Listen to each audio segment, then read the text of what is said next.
Hey guys, today I want to show you how to be an effective and deadly bomber pilot on the battlefield and how to outmaneuver the AA installation as a pilot. After spending almost 50 hours on the battlefield, I came to a conclusion that most of the Battlefield 1 player who choose to spawn as a bomber pilot think that Battlefield 1 is a low-pass flight simulator.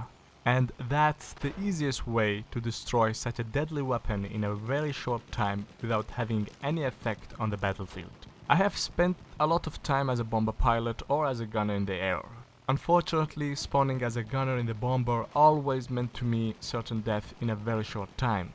So how do you become an effective and deadly bomber pilot? First of all, you need to know the basics about the counter-air defense system in Battlefield 1. On the ground, we have the anti-air gun installations, which can be manned and used against air threats as well as ground threats. When you want to understand how to avoid being destroyed by such installations, you need to know how this gun works and what is the key weakness of this threat.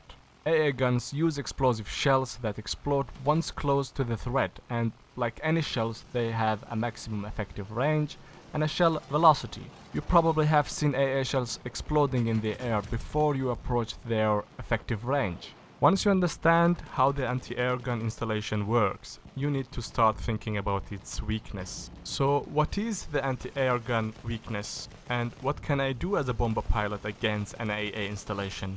Get yourself to the maximum altitude before reaching the AA installation's maximum effective range. Let me explain this with a simplified demonstration. Let's assume we play Operation Mode on Far Fortress and the defending team AA gun installation is stationed here. The red line represents the maximum effective range of the AA gun. Usually you see a lot of pilots fly at very low altitude and try to confront the AA gun head-on, which always lead to certain deaths of the pilot and the crew. So how do you outplay the AA gun? As I mentioned before, fly in the maximum altitude that the map allows you and engage the AA gun from there. When you fly in such high altitude, you will definitely enter the maximum range of the AA installation as late as possible and leave it as soon as possible. Your aircraft might get damaged, but you will survive and you will have enough time to drop your bombs at the AA gun position and kill the gunner and hopefully destroy the installation. On the other hand, as I mentioned before, the shell velocity play a role in this calculation. In a high altitude overpass, the AA gunner have to consider the time the shells need to get to that altitude, plus the aircraft's heading direction and the aircraft's speed. That means aiming directly at the aircraft will lead to shells exploding behind the aircraft. This time, the AA gunner need to predict where the aircraft might be in the next seconds, which gives the pilot a lot of time and space to outmaneuver him. And while outmaneuvering the AA gun, you as a front gunner should start shooting at the AA gun position. I have seen a lot of front gunners who ignore the fact of being attacked by the AA gun, and instead of returning fire, they just start shooting at random infantry or better bail out as soon as the bomber is engaged by the AA gun.